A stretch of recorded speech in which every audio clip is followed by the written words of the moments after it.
This is the Surly Grognards for December 14th, 2015. This is Peter Bowman, and as always, I'm joined by my good friend and co-host, Eric Carlson. How are you doing tonight, Eric? I am mildly exhausted. Yeah, you were mentioning you had to rebuild your computer. Yeah. Well, Well, not so much rebuild it so much as Frankenstein it back together. yeah, you were having computer issues last night. You had to Yeah. spend a lot of time fixing it. Yeah. But you're back One up of and those, running. yeah. Well, one of those instances where, like, that was a more successful thing than I thought it was. Clearly, I just need to do one more step for 3 hours. Right. Oh, that's Well, a lot more than that, honestly. It was like I got to sleep about 3. Boo. So, we don't have a particular topic tonight, but it's possible my opening thing I want to talk about might spin into the full show. We'll see. So, as a big surprise to me, at least, the trailer for the upcoming Star Trek movie, the third of the new Star Trek movies, hit today. And we've both watched I wasn't the trailer. expecting it to be today either, but it is. So It is, I watched it. We both watched the trailer. Yeah. That was the least Star Trek-y thing I've ever seen. At least one that's labeling itself as Star Trek, I will agree with you completely. Dude, I love me some Beastie Boys. Sabotage is like one of my favorite songs by them. That is such a not a Star Trek song. Wow. Why was that playing during a I think trailer? I actually know why, because I've been doing some research. Because they've been trying to research Trek or sabotage Trek. No, it's special, Eric. Oh, you're going to be happy about this. Okay. So, yeah. So, the new trailer, neither Eric or I like it. We're just going to say flat out. It's a parody of of the Abrams Trek, honestly. I don't even know if it's that. It is okay. It looks like almost the entire movie is going to be spent planetside because the Enterprise has gone boom and crashed on planet. Is that like a tradition now? Like third movie they have to blow up the Enterprise? I guess that's sort of the kind of nod they're going for. Except, no, they blew up the Enterprise in the first Next Gen movie. Or was that the second one? It was the first one. It was Generations. Yeah, it was where Troy crashed into the planet because apparently she can't drive. Well, there are a lot of reasons why it crashed into the planet. It wasn't Like, just don't have your ship counselor at the helm. don't be shot at from a cloaked Klingon bird of prey repeatedly, which has command codes override your shielding. Yeah, okay, fair enough. But still. So, all right. So, having watched the trailer, I did a bit of research about it because I was like, "What the fuck? This doesn't seem this doesn't seem Star Trek-y at all. B, there's something strangely odd about who wrote this tomfoolery." Well, all right. So, the first thing I found out is apparently the original script was written by Roberto Orci because, you know. Oh, Jesus Christ, that fucking lunatic. Oh, it gets better. He's going to be debuting as the director too on this. Oh, fuck me. You'll note I said was. Oh, did they drop the asshole? Well, he ended up parting ways with Paramount. Okay. In the aftermath, writing duties for what is now known as Star Trek Beyond were handed over to Simon Pegg. And apparently, he's doing what he can to make the script less like Star Trek than ever before. Simon Pegg? Yes, that was. But he's an actual fucking fan. Apparently, this is not because Pegg wanted to do this, from what I can tell, but more that this was the directive from Paramount. Oh. They apparently, quote, had a script for Star Trek that wasn't really working for them. I think the studio was worried that it might have been a little too Star Trek-y. Oh.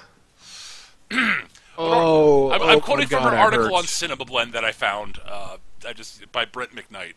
When Orci was set to make his directorial debut with Star Trek III broke with Paramount, one of the reasons floating around was because the studio took a look at the success of Marvel's Guardians of the Galaxy and wanted to take their franchise in that lucrative direction. For his part, Pegg actually draws a comparison to a different Marvel superhero movie, The Avengers. But they're not even remotely in the same genre. I'm not done. That seemingly niche movie, based on its beloved but specialized property, made $1.5 billion, while the last Star Trek movie, Star Trek Into Darkness, made less than one-third of that. And the studio is wondering why. Because it's not fucking Star Trek, you assholes! Because it was a bad movie? I just... From its description, the approach they're taking is to move away from the feel and aesthetic of traditionally associated with Star Trek and give it a makeover. People don't necessarily think of it as a soaring, action-heavy franchise, though the two rebooted films certainly took that approach. And they're looking to alter the public perception and make it what Pegg calls Saturday night entertainment like the Avengers. He continues saying the strategy is to, quote, make a Western or thriller or a heist movie, then repopulate that with Star Trek characters so it's more inclusive to an audience that might be a little bit reticent.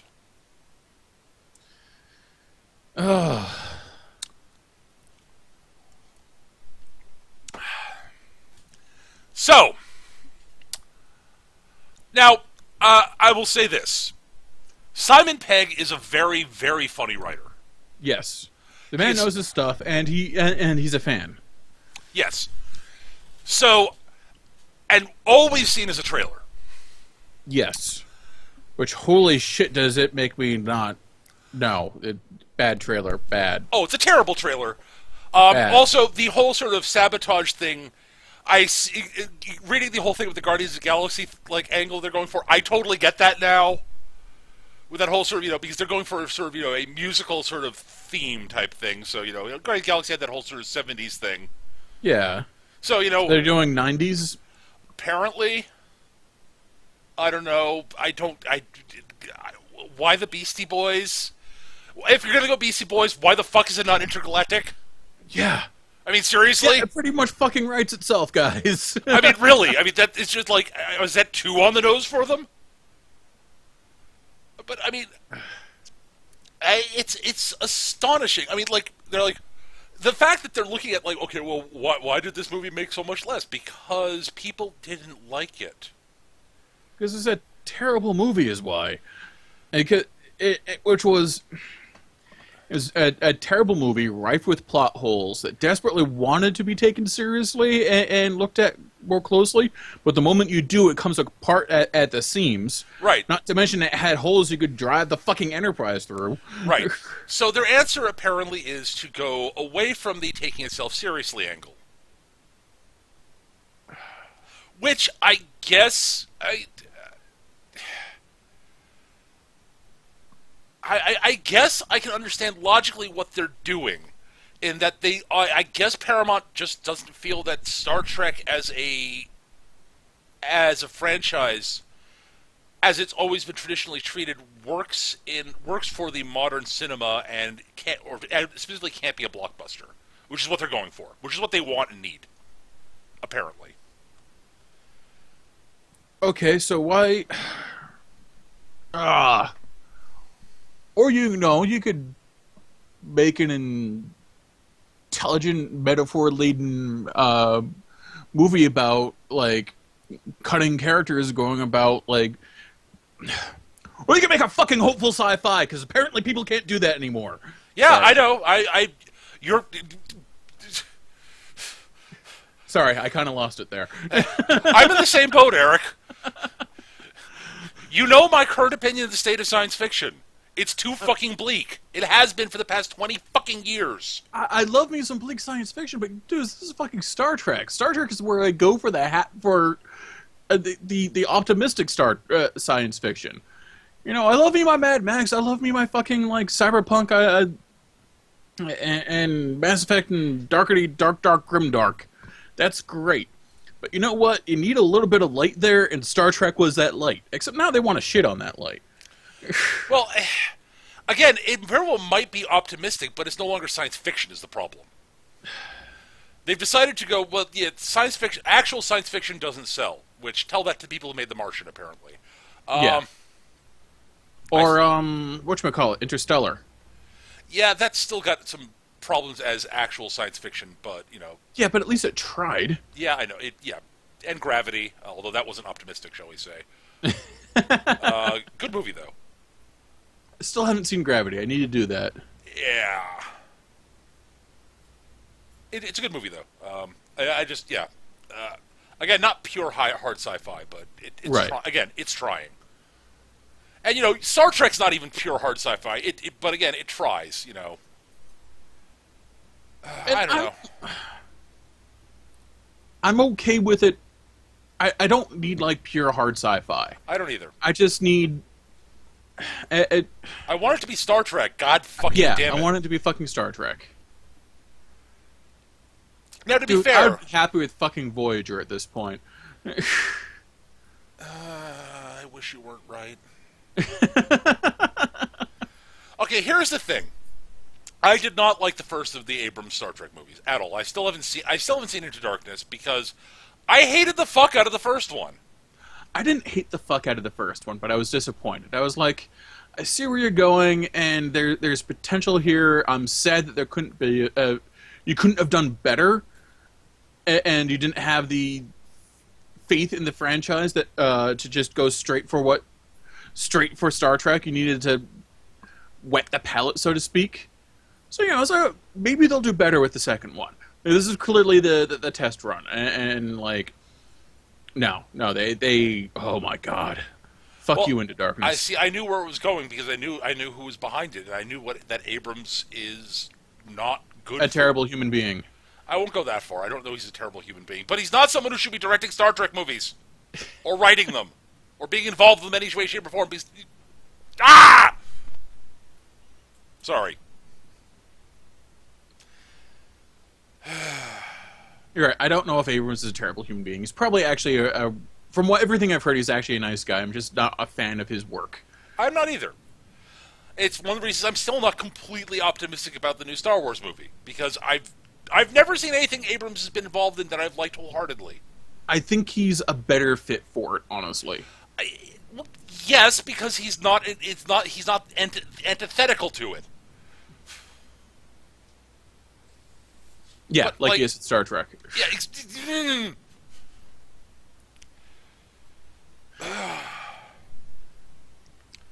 At any rate, so yeah, new trailer for Star Trek. Oh, just I have so many problems with New Trek. I really do. It's not Trek is the problem. The problem is it's not Star Trek. Yeah. It hasn't been. None of them have been Star Trek, which is fine. I get. I actually Please don't call it Star Trek. I.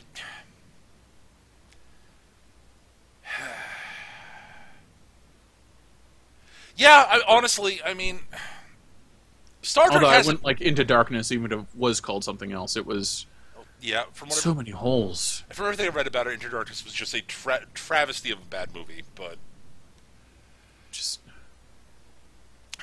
here's the thing, and this is sort of the Star Trek, despite its sort of niche, despite it being kind of sort of a niche thing in some ways, isn't fully a niche thing. It is part of the actual pop culture. It is a sort of a touchstone bit of the zeitgeist. yes. I mean, not everyone is into Star Trek, but almost everyone knows something about it. And they know what it is and what some of the things in it sort of while I mean, not everyone obviously. There are plenty of people who probably don't, but it's part of it is part of pop culture. It's referenced constantly all over the place. And when you're working with a property that is part of that resonates that much throughout pop culture, and you're sort of doing a reboot of it, that's fine. But you But have treat to, it with some fucking respect. well, I'm not even saying it's not even a question of treating it with respect. I mean, well, it is, but you can't be surprised if you. The problem is that Paramount is surprised that people reacted badly to the way they're handling it, and they shouldn't be. Because people sort of, it's. You just have to look at the way, the way a lot of various other things have been handled, and how people react. All you have to do is look at how people reacted to the Star Wars prequels, yeah. and those made plenty of money. And I imagine, honestly, I can't imagine that Into Darkness lost money. I imagine it was actually quite profitable. Well, you know how Hollywood's creative bookkeeping goes. Yes. Also, weirdly, apparently, like I know that with Star Wars, like they're not as profitable as like if you Hollywood doesn't track them as profitable as they actually were because apparently, uh, the money that they make on the film outside the states apparently doesn't count. Well, again, we're looking at creative bookkeeping here. It doesn't Yeah. count if it comes from outside of the states. Well, that's why Pacific Rim got, shall we say, Pacific Rim 2 got, shall we say, permanently put on the back burner because, it made all of the money overseas and was my favoriteest movie of the year and was awesome and I love it. But no, I don't get to have a sequel because it didn't do outstandingly, mind-shatteringly well in the States. Yeah. Well, yeah. I don't know. But the thing is, I don't get why Pacific Rim didn't do better here. I don't get it. Because people are dumb. But it's like it's just. I honestly don't know why Pacific Rim didn't do better over here because it was. It's a big explosion action filled thing with robots and giant monsters. That It is usually my childhood. Like, ignoring that, it's like it's one of those things that you expect is a popcorn crunching sort of action summer blockbuster. How did it? I mean, was it just marketed that badly? I don't know. Did it open against the wrong thing? I mean, The marketing was pretty spot on. Hey, here's a movie about giant robots punching monsters. I don't know. I mean, did the fact that it was directed by Guillermo del Toro scare some people off because he makes thinky movies? That's possible, honestly. And there's a lot to think about in that movie, but it's kind of like a. I've been on a real Verhoeven kick lately, so forgive me, but it's kind of like a Verhoeven movie in that you can totally enjoy it just on the surface as ridiculous popcorn crunching robot monster punching fun. But there's actually a lot of shit going on there if you bother to take it apart. Right. It doesn't all hold together terribly well when you take it apart, but there's a lot of stuff going on there. Right. I mean, I don't know. But yeah, there have been plenty of really good movies that have been crushed by opening against the wrong thing. I mean, yes. One that leaps to mind is Weird Al's UHF, which is a lot of fun. Yeah, that was exactly the example I was trying to think of. But it opened against Terminator 2. Yeah. Sorry! And there are occasionally movies that are not good and are going to be completely obliterated because they're opening against the wrong thing, like the newest Alvin and Chipmunks movie, which is opening against Star Wars. So it's going to get the proper crushing it deserves. That is clearly them having absolutely zero confidence in the movie. Yes. And going, you know what? We're contractually obligated to release this, so at least this way we can't be blamed. We can't be blamed. It did terrible numbers. It was opening at Star Wars. What could we do? Not open it that weekend? Yeah, delay it a couple weeks, or a month, or forever. Or release it the week before? Yeah. That'd have been the smarter move. Because releasing it in the month, if Star Wars is good and is as well liked as some people think it might be, if Force Awakens is, then anything that's coming out in the next month or so is going to have trouble. Because the one thing, fucking Star Wars, yeah. Yeah, because people will be going to theaters to rewatch it. Yeah. I don't know. But yeah, I'm definitely sitting here looking at this and going, wow, I'm more confident in the Star Wars movie that's coming out, directed by J.J. Abrams, than this Star Trek movie that is no longer being directed by Abrams, although he's apparently this lurching abomination, this parody of what Abrams did to Star Trek, taken to such an outrageous extreme of bad habits. All of this just from watching the trailer, and clearly I'm not overreacting at all due to a minute and a half of carefully spliced together footage. Yeah, because I don't do that ever. Yeah, right. Now, honestly, there is a distinct possibility that if you ignore the fact that it's Star Trek, this could end up being an entertaining action comedy, Sure. given that Peg is involved. And like, I'll do, when I eventually see it, at 3 a.m. on the Sci-Fi Channel, because I can't sleep that night, I will do my best to separate it from the idea of Star Trek.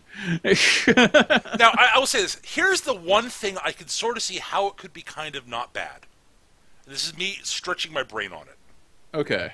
Is the one and only thing they've done fairly well in the Star Trek movies for for several of the characters is they've kept the heart of the characters fairly accurate and fairly well.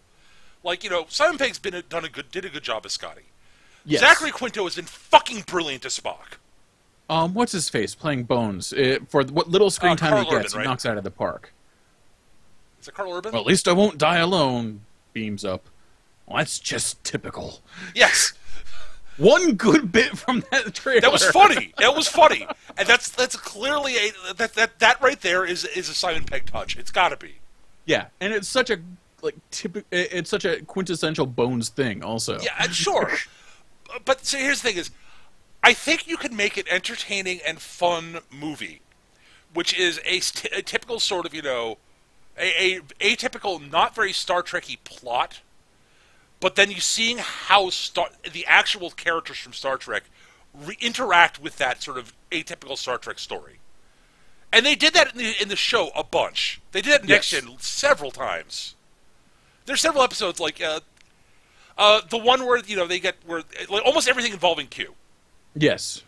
This is not going to be a typical Star Trek. Not the first time they interacted with the Borg. That was a very Star Trek story. Actually, that really wasn't, because that was basically horror. Yeah. Which is not very Trekky. But a great example is when Q sticks him in friggin' Robin Hood. Right. That was, I am not a merry man. It was a good episode. It was fun, and it was not very normal Trek. There were a bunch of stuff like that in Next Gen and in DS9. Yeah, another great one is typical holodeck fuck-up adventure. But they're playing through Dr. Bashir's Spy. Right. The James Bond one, yeah. Yeah. Yeah, I mean, and you can do fun things like that. And I could see that being a fun movie. I actually can. It's still not Star Trek. But if anyone can salvage a crap script and give me something like what I'm describing, it's Peg. Yeah. So that is I do have. There is a sliver of hope that the movie won't suck, even if it's not really Star Trek. Yeah, our only hope is Simon Pegg. Yeah, not our only. And you know what? Most of the time, I'd be pretty confident about. Yeah, about that statement. Simon Pegg, he's good at what he does. He's great. But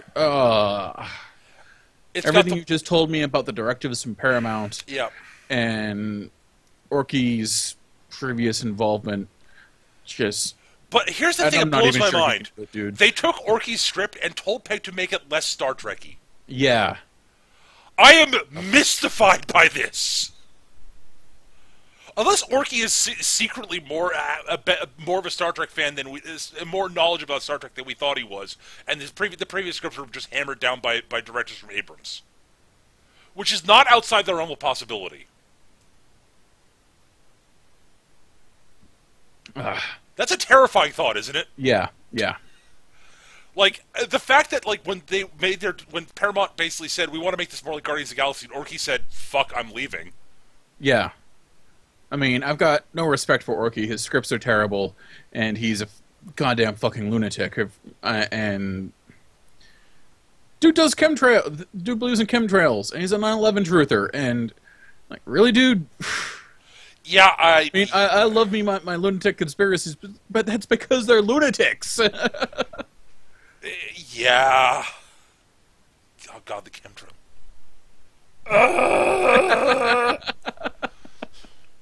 Sorry, I've been reading a bunch of stupid conspiracy stuff recently, and it makes my head hurt. Like, the more absurd and ridiculous they are, the better they are. Sure, But like, it's not even just like that. It's like stumbling across, like, oh god, stumbling across like the sovereign citizen shit is just like things that make my head hurt. Yeah, that's not as nearly as much fun as, say, reptilians have infiltrated the American Oh, government. that's hilarious because it's very clear these people are bonkers.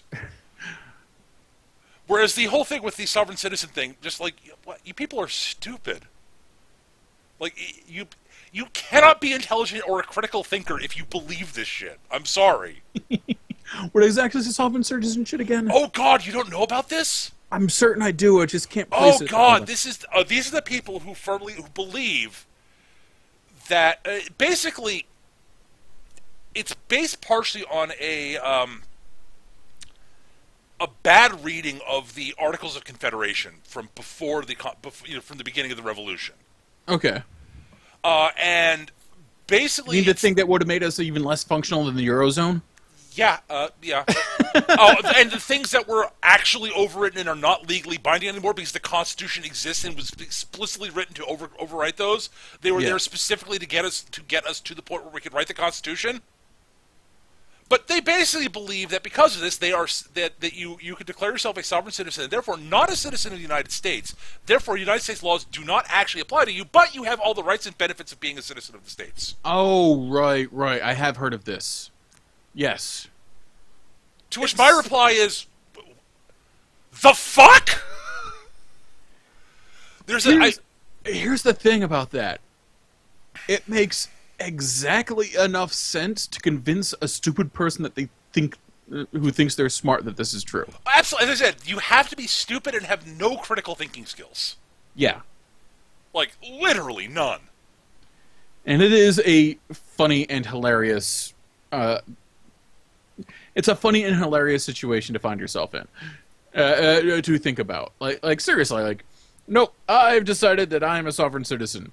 So you can't conduct search and seizure on me because I have diplomatic immunity and your laws don't apply to me, but you still have to protect me because reasons.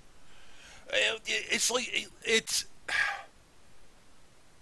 I mean, there's sort of, like looking at like how the police can't do, they can't detain and search you without probable cause.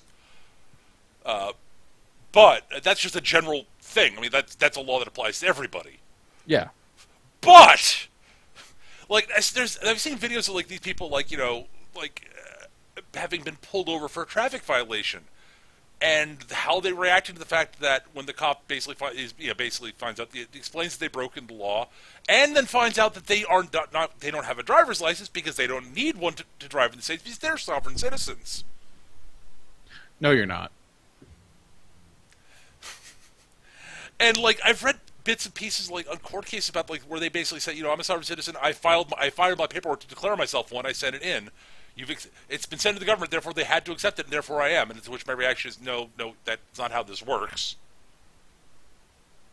I mean, no. Like I said, it's exactly the right kind of exactly the right kind of stupid. Except the problem with it is that it's just so it just hurts my brain. Like, dude, it's Peggy Hill. It's Peggy Hill. That's all you need to know. Yes, but that's a character on a TV show, not a real fucking person. Yeah. Whom I have had to interact with on the internet. They make my brain fucking hurt, Eric. Dude, just when it comes to that, just remember that Stanley Kubrick corroborated with mole men in the Hollow Earth to fake the moon landing. That's better! I know, because it's funny as fuck. It's so lunatic that I'm like, you know what? I can understand why someone might be insane enough to believe this. The sovereign citizen stuff does not rely on insanity. It relies on just willful ignorance and stupidity. I know. There's a difference. And also, how does this make your life any better? I mean, neither is the mole man thing, but I'm looking. It's like, all right. So what they want is effectively anarchy, kind of, except that the police protect them from who? Because if everybody... here's the problem with this, with the sovereign citizen thing, which is the thing that amazes me that they haven't figured this out, is, in theory, they're like, okay, well, I've declared myself a sovereign citizen. In theory, anybody can, and everybody can. And if the police cannot enforce the laws upon them, they can't enforce it upon other sovereign citizens when they decide that they want to do whatever the hell they want to you as the other sovereign citizen. You no longer have the protection for the law from them because the police can't enforce law on them either. Oh yeah, no, it's exactly the same kind of failure of understanding that makes high school kids think that like completely unfettered a completely unfettered free market or straight up anarchy are good things and that they should desire. Yeah, the high school kids who are into anarchy are hilarious. It's just like, guys, you do realize how this works, right? I told you about did I tell you about dealing with one anarchist at a punk party? I think you have, but it's a good story for remembering it.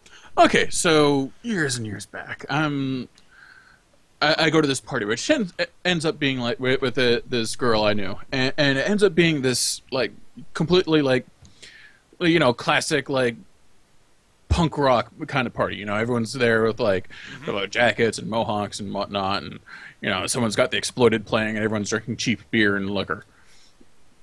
And I'm talking basic sort of pseudo politics with these guys. Right. And you know, explaining my thoughts on how awesome socialism is. I'm a socialist, so you guys know. Right. I was particularly insufferable back then, though. Why, I'm not surprised.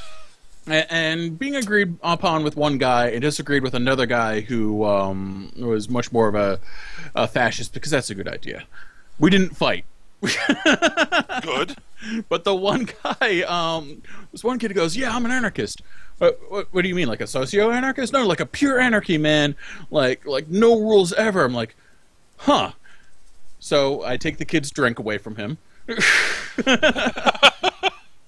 and proceed to finish. Like, dude, what the fuck? It's like, I thought you were an anarchist. Yeah, man. No rules. Right. Yeah. So I'm bigger than you. I'm stronger than you. I took your drink. That's how anarchy works. Perfect anarchy is tyranny because it's the biggest and the strongest. And the other two guys are nodding.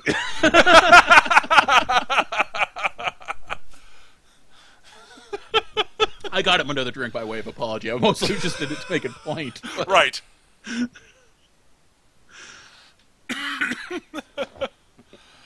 Oh my god, it's just, yeah, I mean, we've gotten way off topic, I think. We have.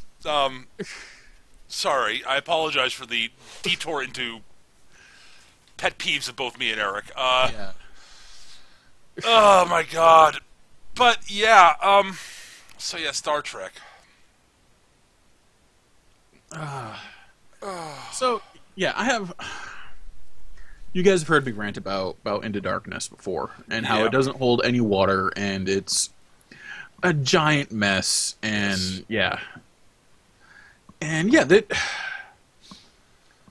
I hold Abrams largely responsible for it because he's the director, and if he gets all the credit for when it's good, he gets all the credit for when it's bad. I'd agree with that, sure. But, and which is typically how it works with directors, with movies. But, if I'm being honest, that script, which was all Orky, was terrible. So I've heard. I've not seen it yet.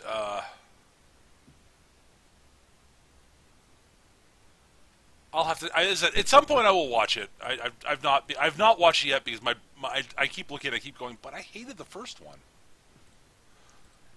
Why would I watch the second? Why would I subject myself to the second one? You're not going to like the second one because, despite everything, despite all the problems, the cast is good, and Benedict Cumberbatch makes a great Khan, despite him not being Ricardo Montalban, who is still the best Khan and the only Khan. But Cumberbatch tries really hard and does a damn good job.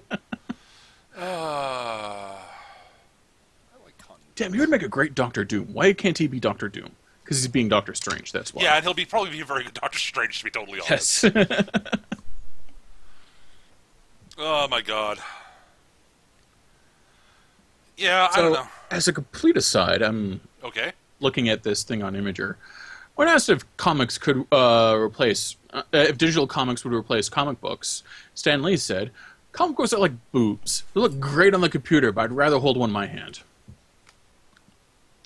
Okay, I I understand. totally agree with that. All right, here's the thing. I'm a firm believer. My personal thing is along these lines. I much prefer reading a hardcover book in of any type to reading Yes. one digitally. Here's the thing. The answer to that question is: will digital comic books, digital books, ebooks replace the physical form, the physical copies eventually at some point? The answer is yes, they will. It's going to happen. Yeah, probably. It's not even a problem. It's just the way technology works. I am certain that at some point, I mean, here's a great example. And I'm not even going to go to like a stupid analogy. I'm going to an actual tracking of watching how technology advances in a medium. I'm old enough to remember the whole transition along this path from vinyl to audio cassette to CD to digital, to purely digital. And along every step of the way, the previous generation has said this format is that the current format is the one that is clearly superior to I prefer the current format to the one coming up because of these reasons, and they're usually valid reasons. And yet the next technological advance largely obsoleted the previous one, with the exception of the audio cassette. Yeah. Which did not completely obsolete the obsolete vinyl. It partially Here's did. the thing. You still got vinyl aficionados out there. You can still buy vinyl, and new vinyl is still being printed. You will eventually find you will find niche sales of hard copies for a long time, but I guarantee you vinyl will go out will disappear completely eventually. Simply because it will not be economically feasible to make it and use it.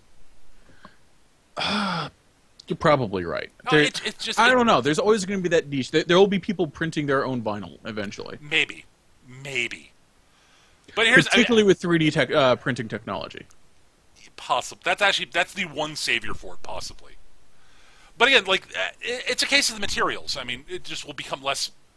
It won't be commercially viable. Is the problem. So and the argument for vinyl over digital, which is what CDs are, they're is very simply the purely digital sound loses a certain warmth of tone, and that's actually true. Yes. Does not change the fact that it is ridiculously convenient, and I was not that big of an aficionado for that warmth of tone anyway. I'm not that big of an audiophile that it makes a big difference to me.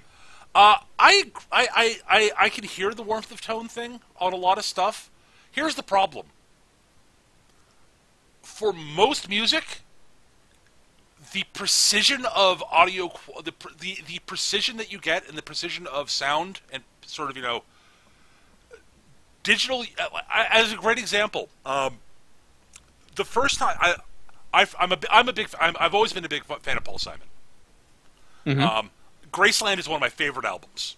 I had it on audio cassette. My parents had it on vinyl. I had it on audio cassette. Right. Loved it. When I got my first CD player, the first album I bought was the Beatles' Revolver. The second album I bought was Graceland, and I was playing it, and my dad walked by the room while I was playing it, and he stopped, listened, he said, "I didn't know those instruments were actually in this song." Because you couldn't actually hear them clearly on the vinyl. Right. Because they all sound a bit more muted and they blend together, which is where you get that warmth of tone. But in the digital master of it, you can hear them all clearly. And the question is, which is superior? That's a matter of personal preference. Yes.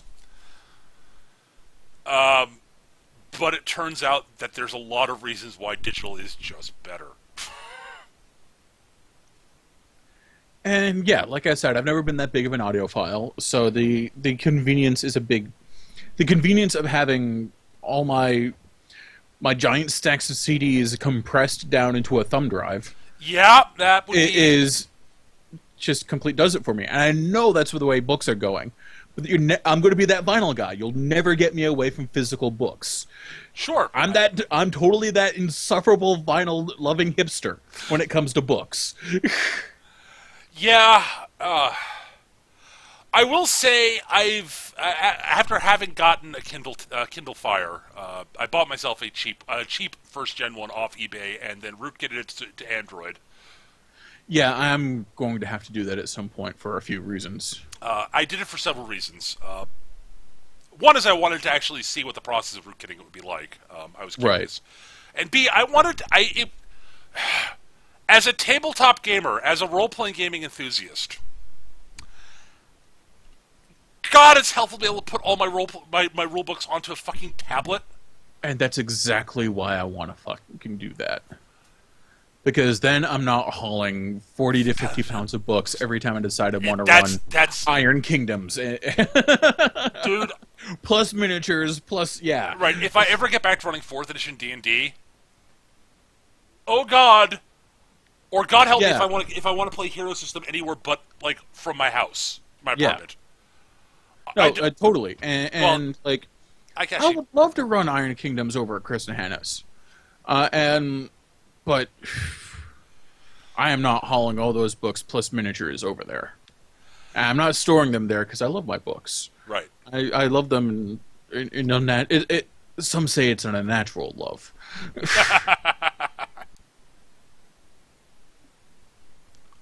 But that's the thing. So, I mean, like... And I will say this flatly. I mean, I still, like... Again, the problem with my Kindle is that the screen's a little small, so it's a little bit harder for me to read the text on there. Yeah. I mean, you can zoom in and out. But, like, and there's so many ways in which it is technically easier to look things up in it. From a purely, like, logical, intellectual method, it is faster to look things up on a PDF than in an actual book. I cannot argue that point. Yeah. The problem is I have... going on now about 40 years of experience of looking things, like, not quite 40, like 35 years of experience of looking up rules in rule books, in hard copy books. Yeah. That I instinctively know how to do it with those, and it's much... Yeah. No, exactly the same shit here, dude. Yes, I totally understand. It is easier to look it up in a digital format, in theory. But, dude, I know if I grab that book and I open it up 2/3 of the way through, I'm only about 5 pages away from where I need to be. It's just a matter of determining which direction. In theory, you just have to do a quick, a quick search. You say, okay, search, type in the keyword I'm looking for, and it'll just scan through. You go, nope, not that one, not that one, not... There we go, there it is, the one I'm looking for. Yeah. Unless you can't specifically remember the exact term you're looking for. Then you're fucked. That's the thing, is I'm much better at looking for... But that's my problem, is like, I occasionally go, okay, I'm looking for this rule. What is the actual term I'm looking for? Fuck, I don't remember. Yeah. Is it backstab, backstrike? Is it flanking? What the fuck is it in the system? Yeah, that... Or God help me, the various individual specific terms Hero System uses for some stuff. I get some of those confused occasionally. Dude, all the fucking keywords in Iron Kingdom's a Warmachine. Ah! I mean, it's great that they have those because it prevents confusion as to what something does. Right, but you got to remember which one's which sometimes. But yeah, it's like, okay, it's Abomination. How does Abomination work again? Yeah. Oh, speaking of Iron King of Warmachine, someone actually asked me on in a comment on one of the Iron Kingdoms Unleashed game videos. I think it was might have been this week's actually. Since they knew I'm a Signar player, what my thoughts on the errata to Haley 2's feat was like. To which my reaction was, I haven't replied to him yet, but I'm like, I don't know. I was where it got errated. I'm going to look that up right now because now I'm curious. I mean, I can look up. I'd have to look up what her actual feat is right now, what her base feat is right now, and I will do that now myself. Yeah. Since I actually have my box of Signar cards right here. It's in my desk. Because I bought the new edition, and I bought the cards, a box of the the cards for everything that was out when it came out, and I have the Signar, the first Signar book for it. That's all I bought for the new version, because I bought it because I knew I would want to play it, and if I ever got around to it, I would definitely I want to play it again at some point. It's just been very inconvenient for me. Okay, Major Victoria Haley, here she is. I'm trying to remember where to. I'm so tired. I can't remember where to find the errata on this site. Her feat. All right, feat is temporal shift. During a opponent's next activation phase, enemy models / units activating while in Haley's control area forfeit either their movement or their action during their activations, as their controller chooses. Affected models or units activate at the start of their controller's next activation phase in the order you choose. Oh god, so Haley chooses what order they activate in also. Oh god. Wow, that is... Yeah, okay. Well, it's a Warcaster feat. Of course it's a dick move. Dude, that is so beyond a dick move. That is a... I win the game on this feat no matter what you do, because I determine what you do. Mostly. You determine what order they activate stuff in, and they get to pick whether the thing moves or does a normal action. Which is, again, it's obnoxious, and if timed right, will definitively win you the game. Yeah.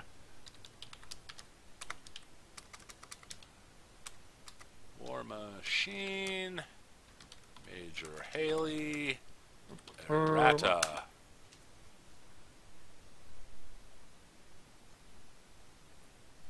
I know there's a way to do this. I can't find it. I am too stupid to use the internet. The difference is that Haley's player no longer chooses the order of activations. Oh, thank God. Okay. That is the one change to it.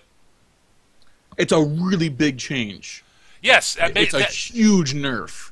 But at the same time, it makes the feat reasonable. Yeah, I've never played with the Haley 2, so I've never played with Haley 2. I don't own the model. I was a big fan of Haley. Cold answer, 1. Haley. I used basic Haley a lot, and I was one of the first ones to applaud when they nerfed temporal barrier, because that was fucking stupid. Temporal barrier was fucking busted. Way back in Mark 1. Yep. Oh god. Why is this spell reasonable? I mean, I'll use it. What? Hell, I still use it after it was nerfed, because it was still really good. It was still really fucking good. I think they nerfed it twice, actually, now I'm thinking about it. Yeah. They increased the cost the first time, and then they reduced its effectiveness the second time. Yeah. The second time is when they also nerfed Sorcia's feat. Which needed it! Yeah, which needed it. So now it requires line of sight, as opposed to just, everything in my controller is frozen, fuck you. That was quite possibly the stupidest feat in the game at that point. At that point, yeah, I would say so. Oh my god. Fucking Sorcia. I'm so glad you were a Sorcia fan.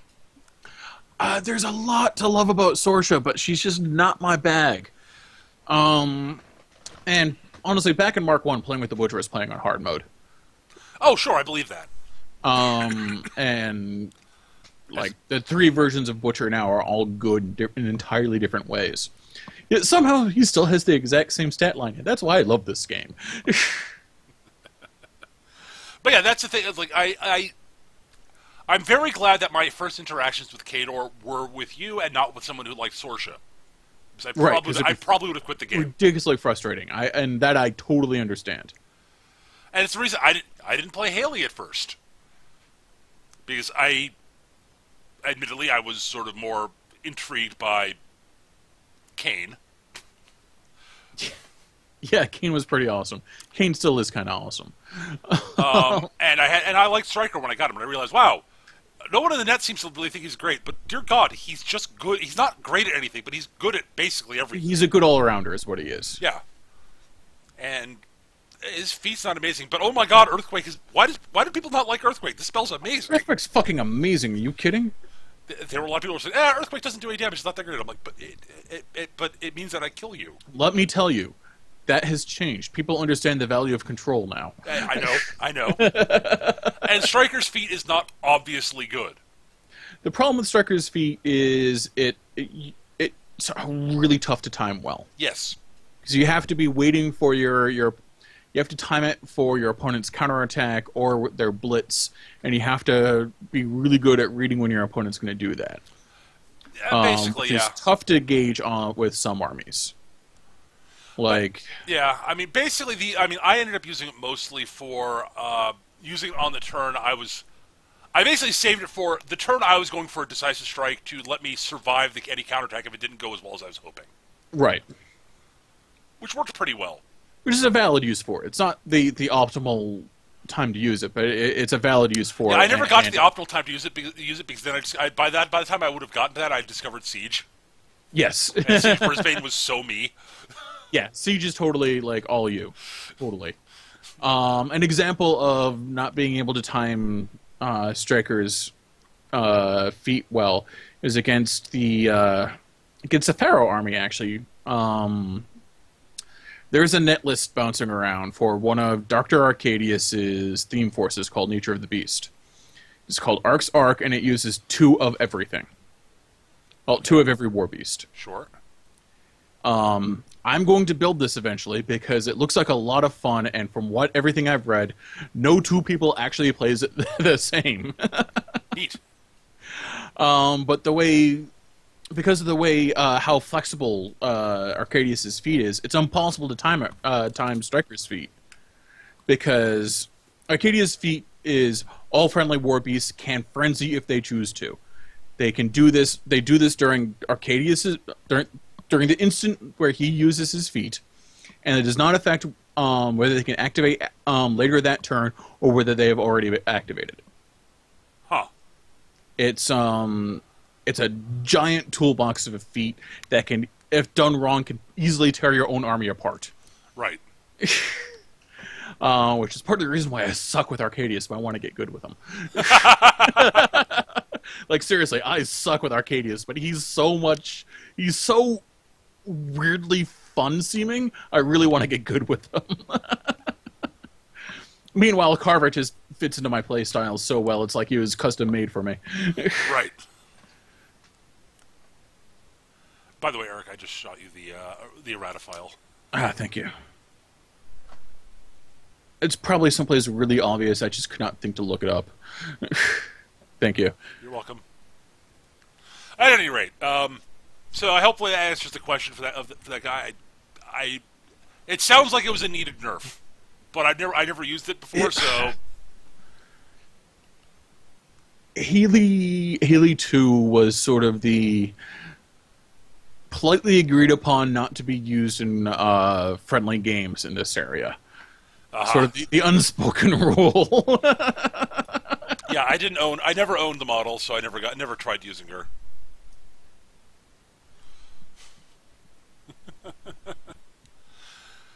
Oh God.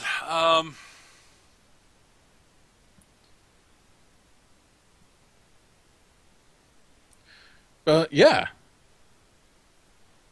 We should play Warmachine again at some point. I'd like to at some point, but just a giant pile of inconvenience for me to be able to do it. I know. It's just a matter of getting. You could come over to my place and we could drink and do it. I've got a table, but possible. It's still a massive pain in the ass. Yeah, yeah, we'll figure something out at some point. But at any rate, yeah.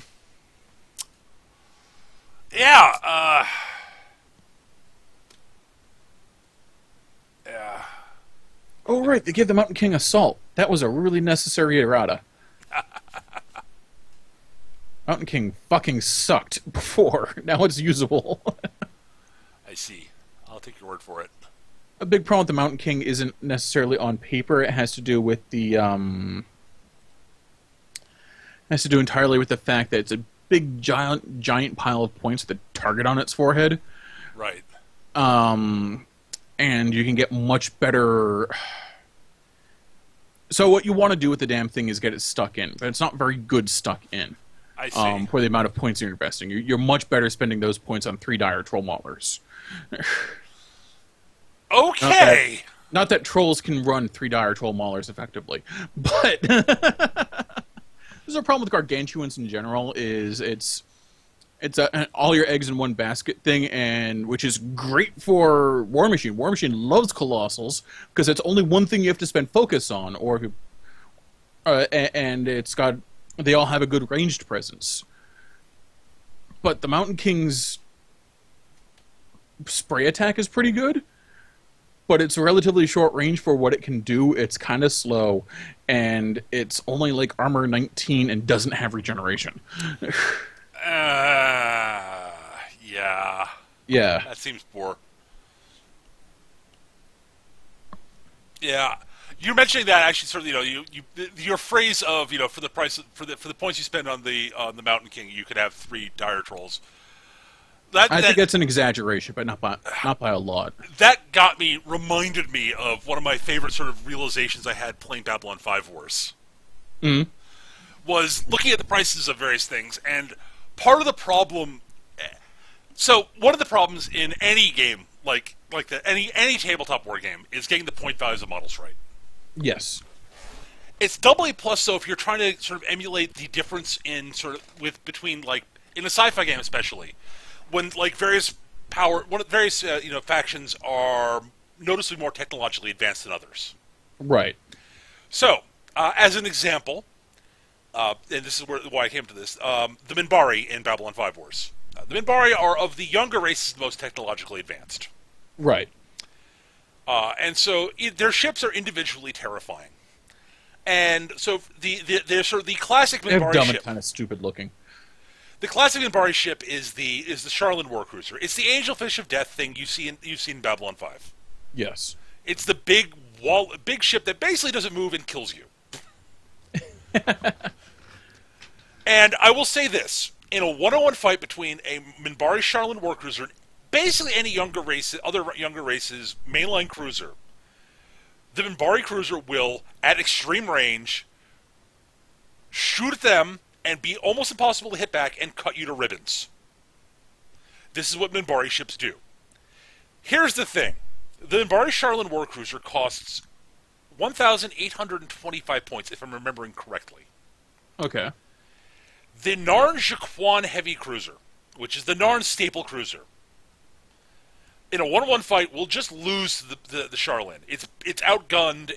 It's approaching to about equally tough. Its sensors are nowhere near as good, and it doesn't have the fucking jammer. Right. So its sensor, the Charlin's got 50% more sensor points, and then it has the jammer on top of that. And it's not as maneuverable as the Jaquan. The Jaquan, however, is 625 points. Aha. So for every Charlin, you effectively can get 3 Jaquans. And that is supposedly a fair fight. The problem is it's not quite. Yeah, because the Shaquans are eventually get to a point where they're going to be able to cut you to ribbons. The problem is it comes down to it's something we realize is that the advantage of a lot of the other younger races have against the Minbari is they have more firing platforms. So losing an individual cruiser, the fact that Minbari will be able to badly maul, if not kill a Jaquan. So basically, the problem is the 3 Jaquans will come for the Minbari cruiser, right? Right. Now they know they can't actually hit the Minbari cruiser at long range. They have to get close to hit it.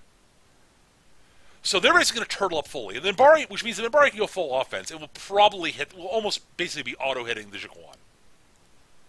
And the Jaquans won't be able to hit it back, basically, even if they lock on. So whatever.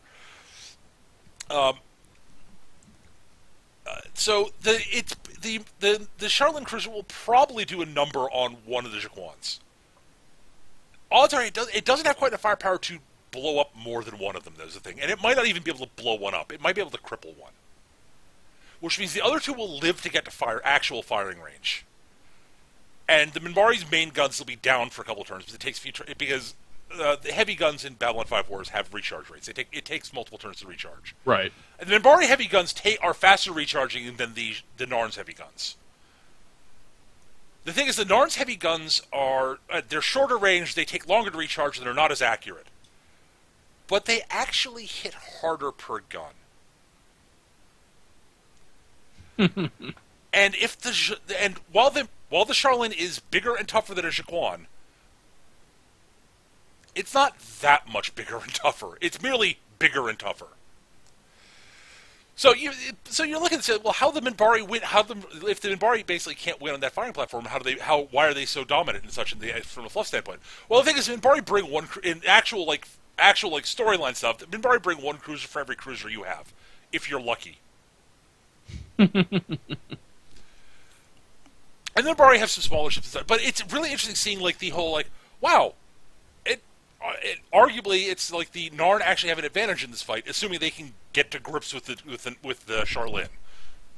If the Charlene player is clever and sneaky and can keep the range open, they might be able to cripple a second Jaquan before the Jaquans get to actual optimal firing range, which is bad for the Jaquan, which is bad for the Narn players.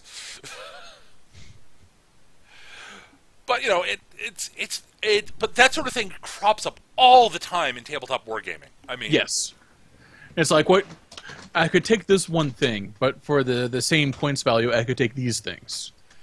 Right, and that's really the problem that Khador's Man-O-War have.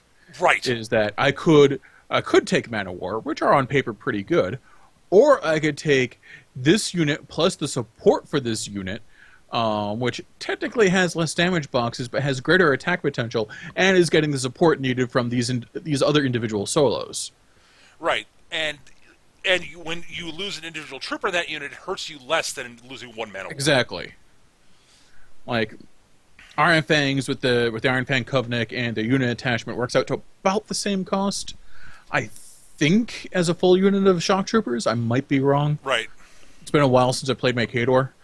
But yeah, it's a much more effective unit. But it's not dudes in steam-powered armor with friggin' shield cannons. Oh, from the Signar standpoint, it's a lot like the problem that the Stormblades had. Yeah. Oh my god, Stormblades are amazing until you look at their point value, how expensive they are for what you get. That's not so much a problem anymore, because Stormblades have a lot of cheap support options now. That's good. They needed that badly. Because, you look at them, you're like, I could take these guys, or I could take just some Sword Knights, which do part of what they do better, and then, for you, I could basically take, I could take the Stormblades, or I could take, further round out my actual ranged attack units, like my Long Gunners or my Trenchers, and take some Sword Knights. Right. To tie things up with melee. Wait, why would I take the Stormblades again? But they're really neat. Because they got lightning swords. They're really neat, but they weren't in first edition. Dear God, they were not worth their points. Yeah, no, that's absolutely changed in Mark II. Cool. And Man-O-War used to be like fucking balls to the wall, kick ass, awesome in Mark I, but they're not. To be perfectly honest, as much as I love them, I do try to fit them into every one of my Khador lists. They're not worth their points. Aww. There are better options for their cost that will do similar things. So yeah. What they really need is a good unit attachment. Yeah, I believe it. They really need a good unit attachment, but it's just Privateer has not deigned to give them one yet. But yeah, that's the thing. So that's the thing. It's really interesting. That's one thing of my favorite things looking at various tabletop war games is that sort of realization that trying to balance that whole sort of the one super amazing individual thing worth a lot of points. The problem is that you have to make sure that it's an actual choice. Right. That it's not clearly better to take a bunch of less expensive things, or that it's just this thing is just going to dominate the table, because you don't want something to completely. You don't want either of those things, right? Right. That's a problem that for a long time. Warhammer Fantasy Battle had was, yes, and the reason everyone basically said, you're never allowed to use the named characters, the named characters, because they were just too fucking good. Yeah, they warped the way the game played. They completely I hardly ever used their named characters. There were a few examples that were not actually broken. Yeah, Deathmaster Snitch was a stupid amount of fun, but he was. He held an entire flank by himself once. Right, but you look at the Orc and Goblin list, Grom the Paunch is not going to dominate a game. Yeah, absolutely. But Grimgor Ironhide. maybe, or God help me, don't stay away from the named Chaos characters, or God help me, the named Bretonian leaders. Oh Jesus, yeah. Fucking Archeon, the Ever Chosen, the like I win this game, the end. They finally got it to be sort of semi-reasonable in 6th edition. Yep. But even then, fucking like Malekith. Well, they didn't actually nerf Malekith at all. They just made him cost 3/4 of your army. Right. Or God, like in 5th edition, like God help me, like before 6th edition, like anyone who decided to bring Nagash.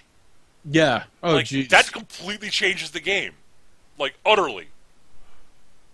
Yeah, the game stops being how do I deal with all these undead and becomes how do I assassinate Nagash? Because if I don't, I'm going to lose. Yeah. I can't win the game as long as Nagash is alive. Unless you're playing a scenario and you can, like, where table quarters matter more than anything else, and even then, Nagash will probably just animate enough dead that he'll take the table quarters anyways. Yeah, they'll be able to at least contest all the quarters, if not just own them. Right.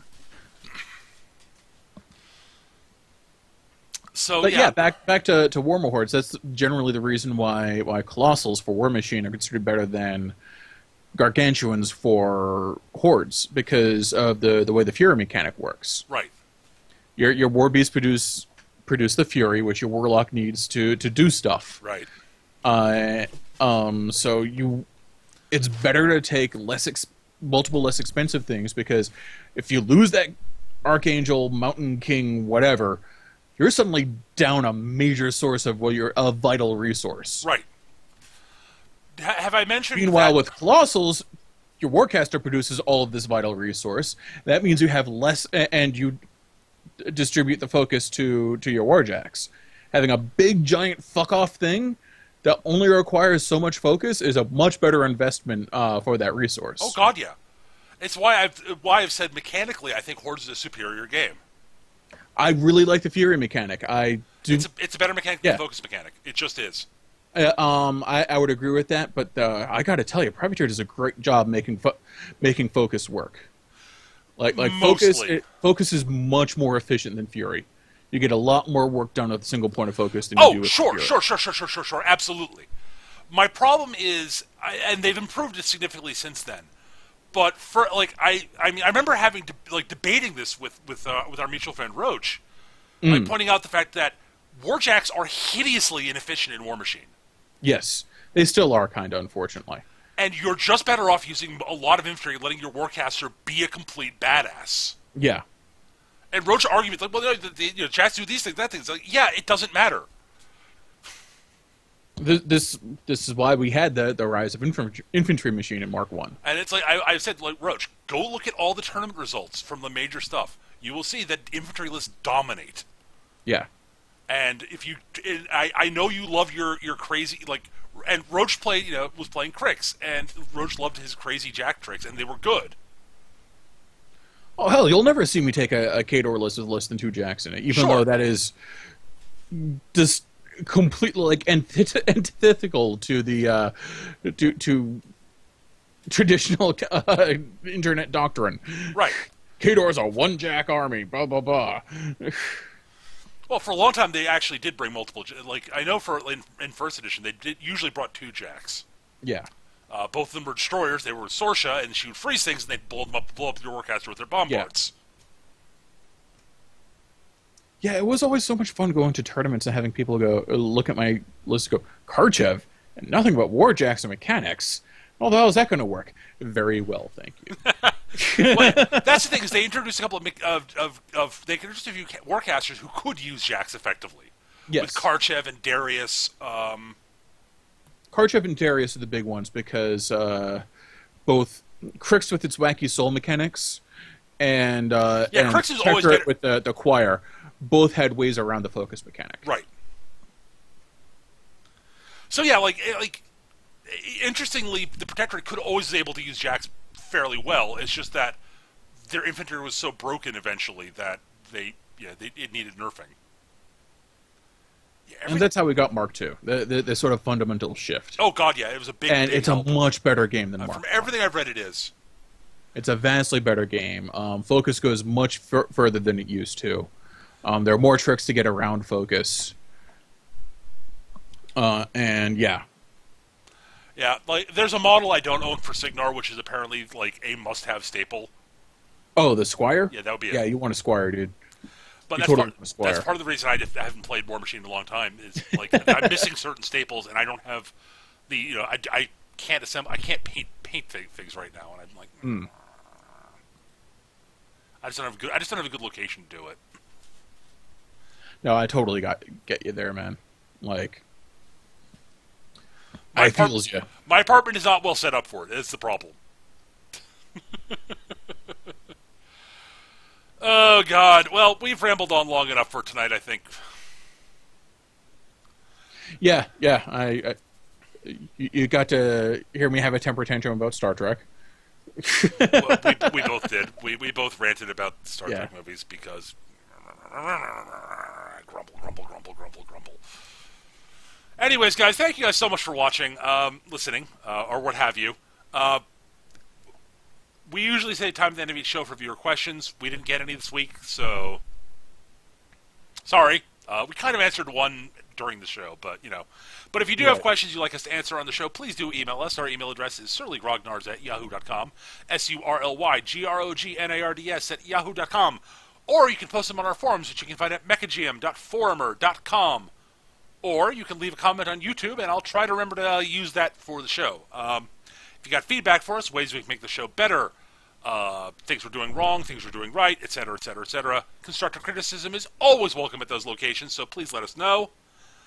And if you've got show topic suggestions for us, we love those to pieces, so that we don't just spend an hour rambling about Star Trek and our hatred for the new movies, and then getting onto Sovereign Citizens and Mole Men, and then talking about Warmachine aimlessly for a while. We really appreciate show topic suggestions. They help us a lot. I promise you we'll try to avoid talking about reptiloids and mole men again in future. Unless Yay, Reptiloids. They're my favorite. unless we decide to work it into unless we decide to come up with brainstorm a conspiracy themed role playing game setting. If you ever resurrect Star City 2, we should totally have a moment where we have to fight mole men.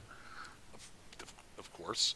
I remember the mole men sort of effectively worked their way into the Supers campaigns brainstorming thing we did. Yeah, because mole men are awesome. I have to admit that was one of our better better brainstorming game forces. That was a good one. That was fun, yes. I'm not sure I ever actually want to run it, but God.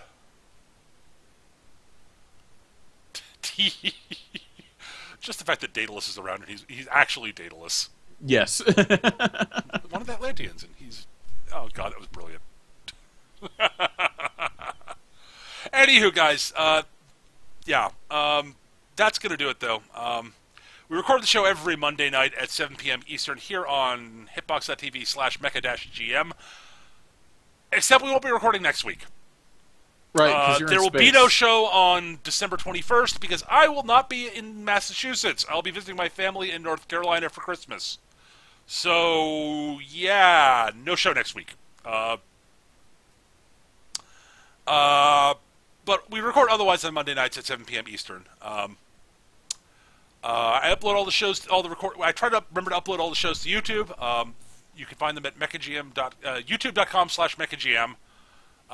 Go find them there. If you're listening on YouTube, great, thank you. Feel free to hit like and subscribe, and that way you'll know when new episodes go live. If you know people who might enjoy the show, please tell them about us. Spread the word, etc. Yeah, because I suck at it. Yeah, I'm pretty bad about it too. But yeah, please pass the word around, guys. And if we get new people in, maybe they'll come up with new ideas. New viewers might have new ideas for things we could talk about. Yeah, it can't be all me ranting drunkenly about J.J. Abrams. Yeah, eventually I'll have to tell Eric to shut up about it because, I'll get tired of being upset about Star Trek. I do eventually get tired of being angry about things. Yeah. I want to talk about things I like. No, that is unallowed. Apparently that's the case on the internet for some reason. I don't know why. Anyway, guys, thank you for watching. We'll see you guys not next week, in 2 weeks. Good night, everybody. Bye.